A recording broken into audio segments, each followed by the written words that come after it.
guys, welcome to story time at the Moats residence with Mrs. Moats and Champ. This is my doggy, my boxer lab mix, so he's going to listen to me read to you. You can tell that I'm going a little crazy from being inside all the time, so hopefully you can find some enjoyment in this video. Today we're reading The Great Gatsby. Very exciting. So where you guys left off before in chapter 5, it was the meeting between Gatsby and Daisy at Nick's house. And at the end of the chapter, they were in Gatsby's house because he wanted to show Daisy around. Again, he was trying to impress her with all of the things that he had. So we're picking up there. I'm going to read half of chapter 6 today, and then I will read the other half tomorrow. So you guys can follow along in your own books if you would like.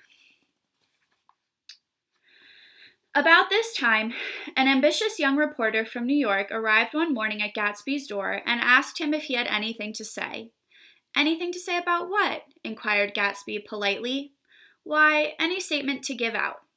It transpired after a confused 5 minutes that the man had heard Gatsby's name around his office in a connection which he either wouldn't reveal or didn't fully understand.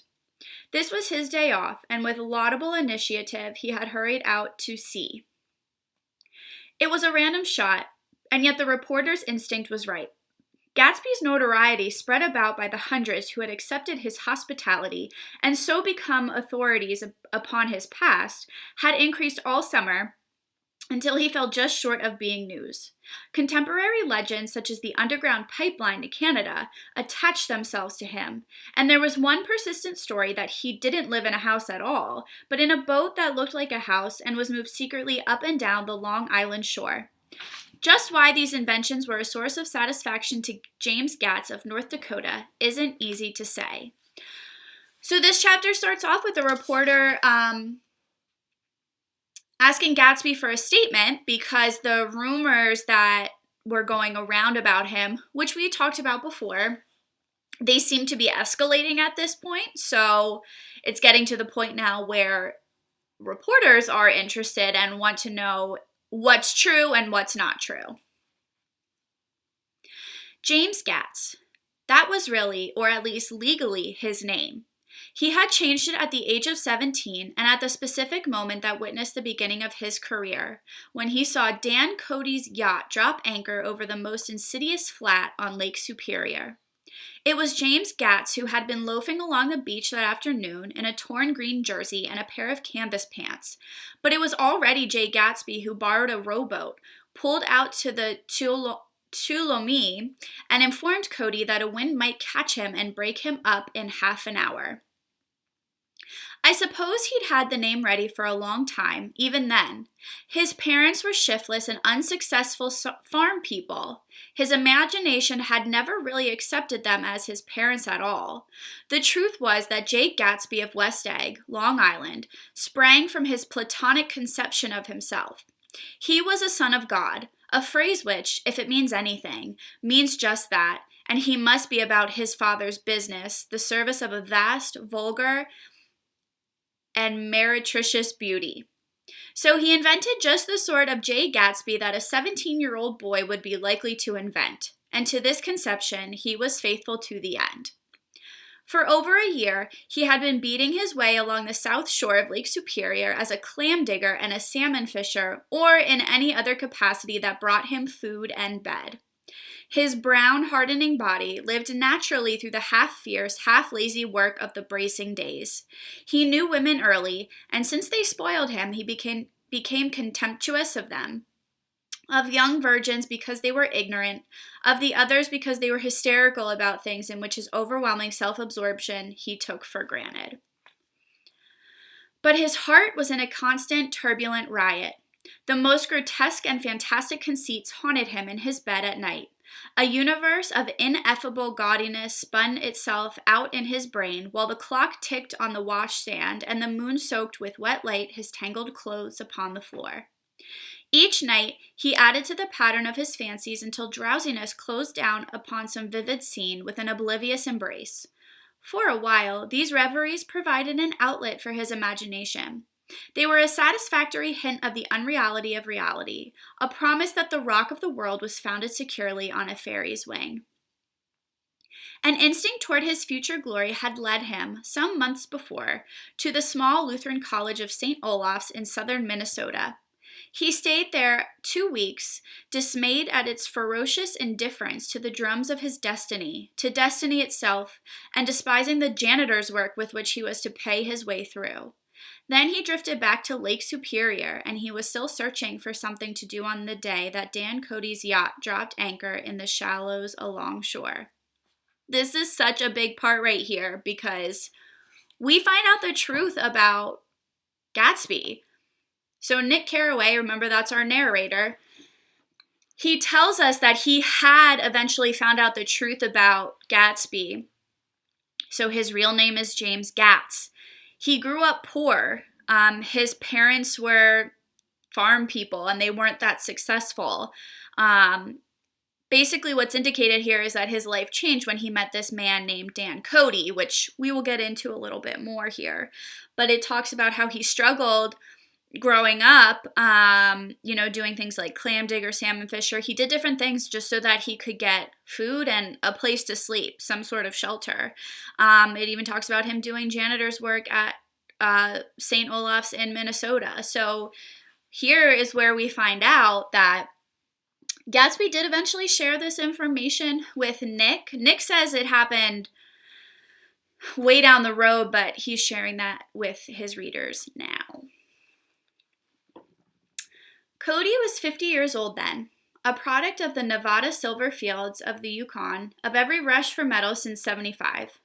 The attractions in Montana copper that made him many times a millionaire found him physically robust, but on the verge of soft-mindedness, and, suspecting this, an infinite number of women tried to separate him from his money. The none too savory ramifications by which Ella Kay, the newspaper woman, played Madame de Maintenon to his weakness and sent him to sea in a yacht, were common property of the turgid journalism of 1902. He had been coasting along all too hospitable shores for 5 years when he turned up as James Gatz's destiny in Little Girl Bay.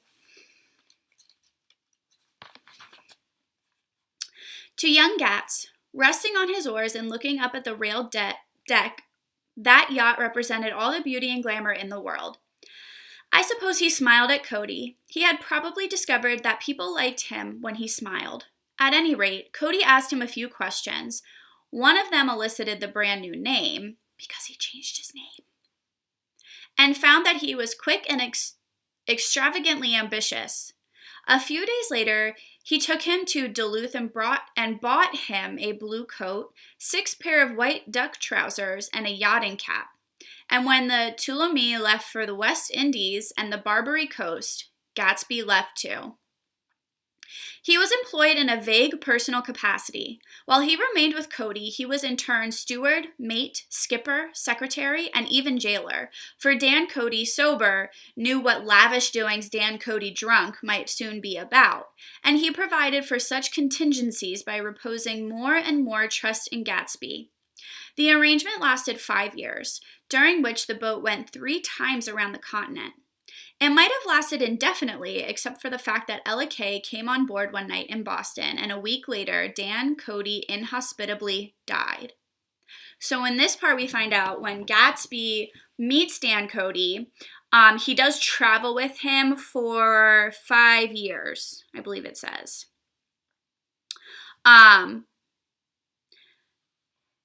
5 years. So they travel together for 5 years. He works for him, helps him out with things. But then, when they pick up this Ella Kay, who is a newspaper woman, now suddenly Dan Cody dies. That's interesting to note. I remember the portrait of him up in Gatsby's bedroom. A gray, florid man with a hard, empty face. The pioneer, Gatsby Ch, who, during one phase of American life, brought back to the eastern seaboard the savage violence of the frontier brothel and saloon. It was indirectly due to Cody that Gatsby drank so little. Sometimes in the course of gay parties, women used to rub champagne into his hair.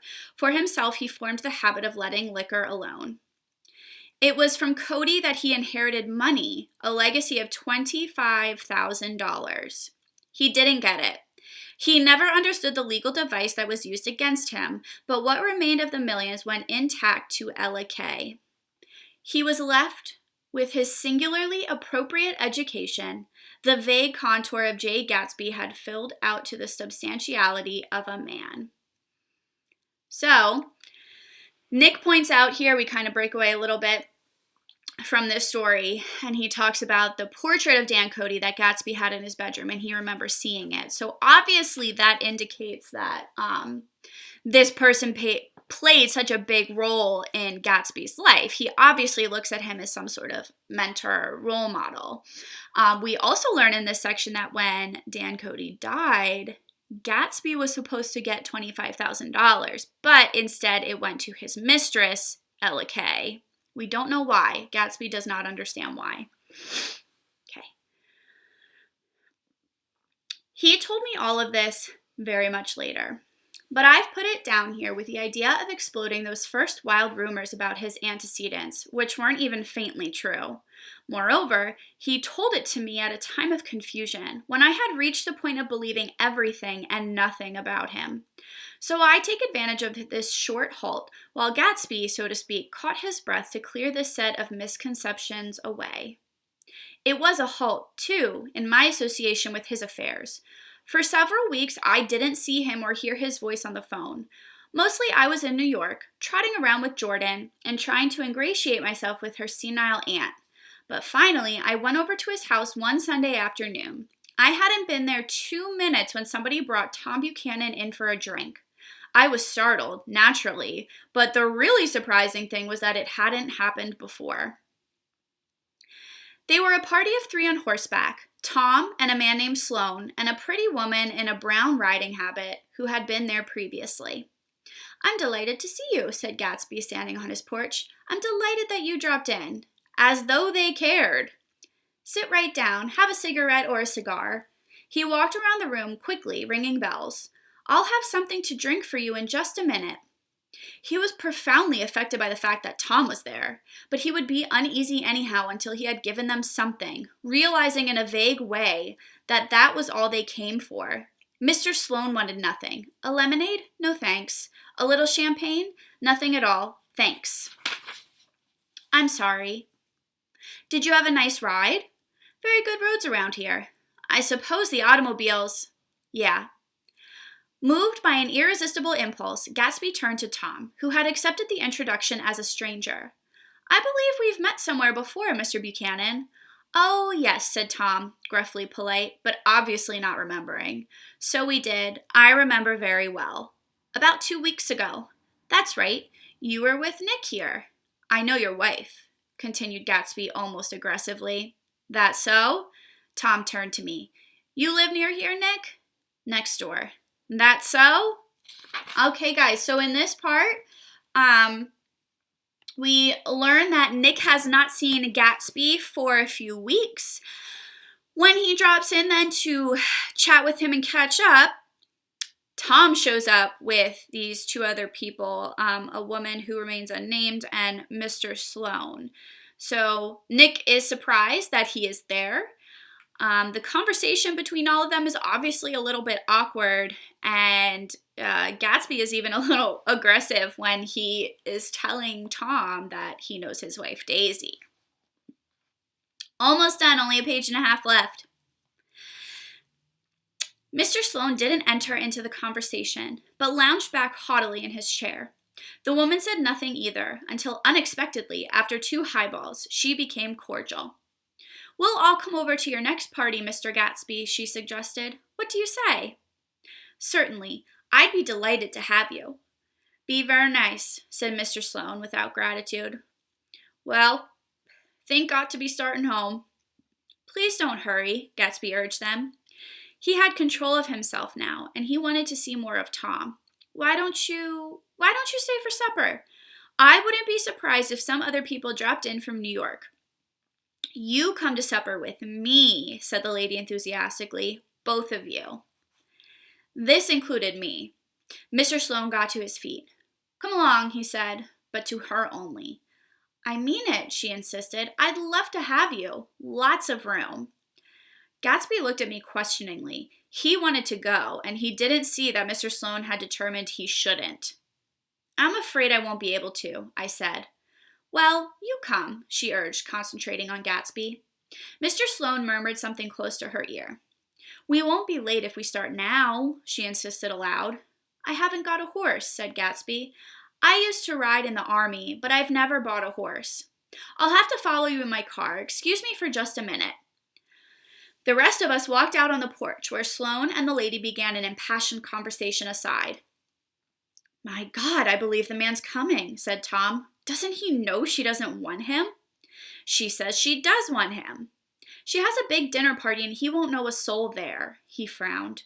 I wonder where in the devil he met Daisy. By God, I may be old-fashioned in my ideas, but women run around too much these days to suit me. They meet all kinds of crazy fish. Suddenly, Mr. Sloane and the lady walked down the steps and mounted their horses. Come on, said Mr. Sloane to Tom. We're late. We've got to go. And then to me, tell him we couldn't wait, will you? Tom and I shook hands. The rest of us exchanged a cool nod, and they trotted quickly down the drive, disappearing under the August foliage just as Gatsby, with hat and light overcoat in hand, came out the front door. So here, the conversation continues between Gatsby and the people who have dropped by, as well as Nick. The woman seems to be interested in Gatsby. She wants him and Nick both to come to dinner. Nick refuses right away. Gatsby then agrees to come, but he's not really picking up on the social cues given off by at least Mr. Sloane, and says that he will come. They do end up leaving without him by the end of this, but we're going to have to see what happens next because we're going to stop there for today. So if you watched this whole thing, I hope you enjoyed it. At least, you got to see my doggy Champ. He's so sweet. He's like one of the sweetest dogs I've ever met. Anyway, so I hope you guys are doing well, and I'll be checking in with you tomorrow with some more instructions for you. Have a good day!